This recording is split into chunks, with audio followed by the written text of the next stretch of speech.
Hey, it's Coach Joe from Stay Fit Anywhere, and today I want to share with you my top 3 beginner exercises everyone should start off with. You might think exercising is quite easy. Jumping into any workout should be a no-brainer. Nowadays you can find multiple videos on workouts, specific exercises for different body parts, and for even different fitness goals. But it's not quite that easy because a lot of the workouts and exercises that you do find, whether it's in magazines, online, it's pretty general.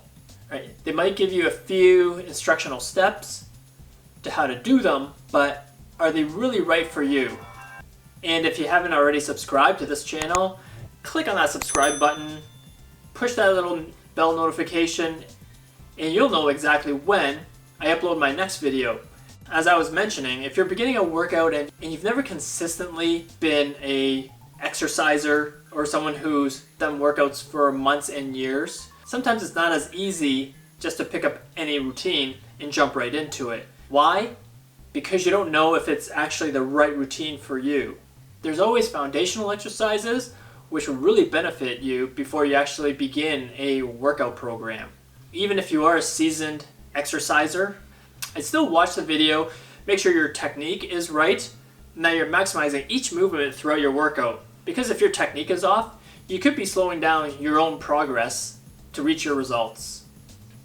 So I'm going to be showing you a few of those foundational exercises where once you learn the techniques and you practice them, you will be able to do many other exercises based on just these 3 foundation exercises. So I'm going to be showing you today the squat, a push-up, and a deadlift.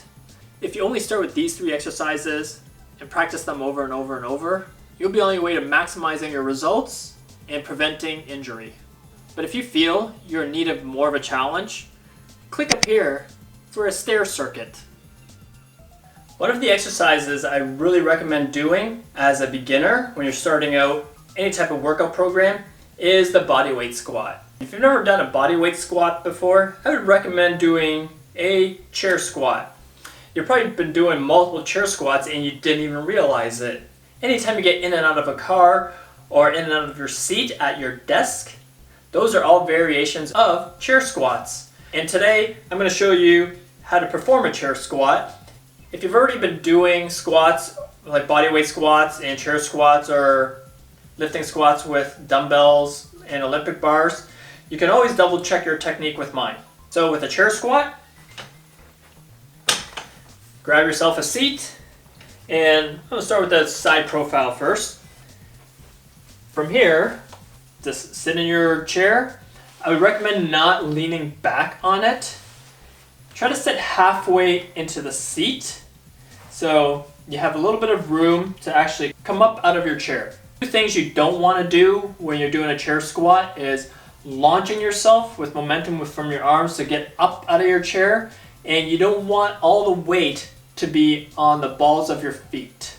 So to perform this chair squat, have a neutral posture, brace your core, have your legs about hip width apart in a 90-degree angle from the back of your knee down to your heel. If you find this position too difficult to lift yourself out of the chair, slightly bring your heels back towards you, but you don't want them too far back because you don't want to be building pressure into your patella or into your knees.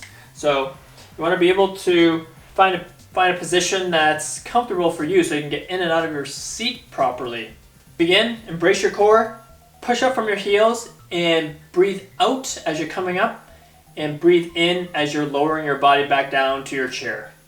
So from here, you want to breathe out, put all the weight onto your heels, and slowly come back down, and bring yourself back up, and slowly come back down. As you're going through these chair squats, feel your glutes, hamstring, calves, secondary muscles, quads engage as you're coming up and down through the squat. And up and back down. As you improve with your chair squat, the next level would be chair tap squats and then chair hover squats. So all those are, instead of coming right back down from your squat into a seated position again, you want to come back down and gently tap and then come right back up. And gently tap and come right back up. You're still keeping all the weights onto your heels, and as you improve, the weight gets distributed evenly across from heel to the ball of your foot. And to do a hover squat, basically come back down and just hover above the chair. That will transition into a bodyweight squat, so you won't even be using the chair once you can hover above the seat. You still want to maintain all the weight on your heels as you're coming up and down through the squats for now, until you can build up the strength and then distribute it evenly throughout both feet. The push-up is a fantastic beginner exercise. It works all the way from the top to the bottom of your body. It's a great exercise to start building up strength throughout your core, your upper body, and your lower body.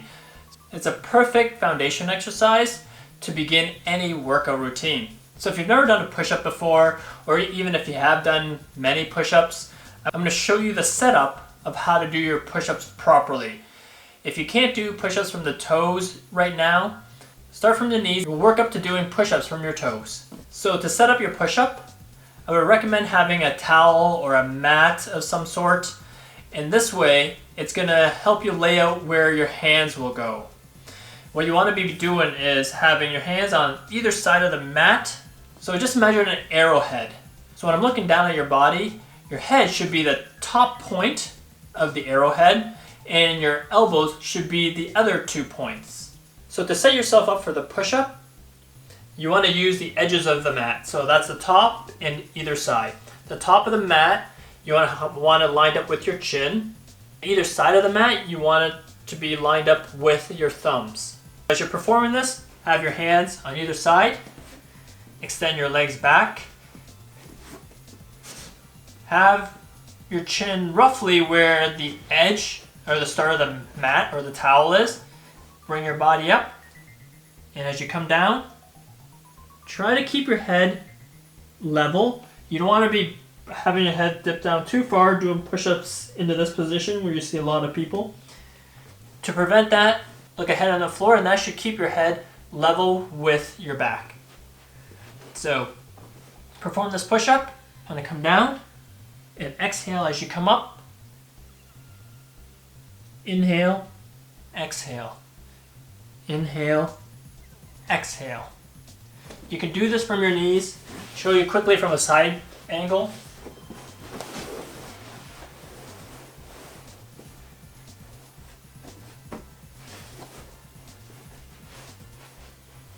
You can do this from your knees.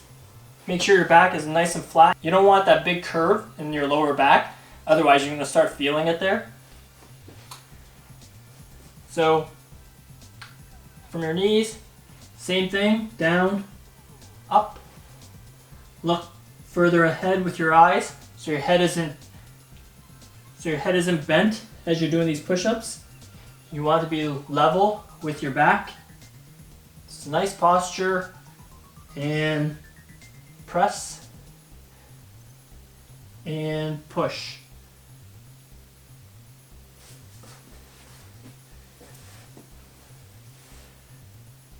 So this is the setup for the push-up, and it's a fantastic beginner exercise to start off any workout routine.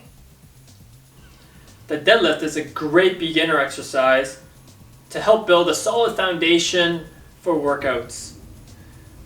And you might be already doing a variation of a deadlift exercise, but your technique might be off. Most people, when they're lifting, don't really lift with their legs and their knees. They just put everything onto their lower back. So a lot of clients come to me with, you guessed it, lower back pain. If you're looking for additional hip mobility exercises, you can click the link right up there. So for most people, when you're lifting, you're probably just bending your back and lifting straight into this position. That's going to put a lot of pressure into your lower back and your upper back shoulders. So to begin a deadlift, you want your feet about hip width apart. You don't want them too wide or too narrow, but it needs to be comfortable for you when you're lifting. From this position, I always recommend a slight knee bend and then start hinging your hip. So that means when you're hinging your hip, you're pushing your butt back and bending in the torso. You're not bending your knees anymore to go lower. You don't want to be getting into a squat and coming back up from a squat. You want to be doing a deadlift where you're just hip hinging, so you're pushing your butt back, keeping your back straight, and bending your chest forward towards the floor, loading up the heels, and bring yourself to a standing position. So try out the deadlift exercise, improve your technique, and you can transition into lifting heavier loads. Those are my top 3 beginner foundational exercises that I believe everyone should know how to do correctly. So take the time to practice and perfect the technique for each one of those exercises. I want to help you out as much as I can, so I'm going to set you up with a good foundation for any type of workouts. And if you're looking for extra help, click the link below for my online consultation form. I'd be happy to help you out by giving you any kind of tips and strategies to make sure the exercises and the workouts that you're doing are correct for you. And we'll see you next time in my next video.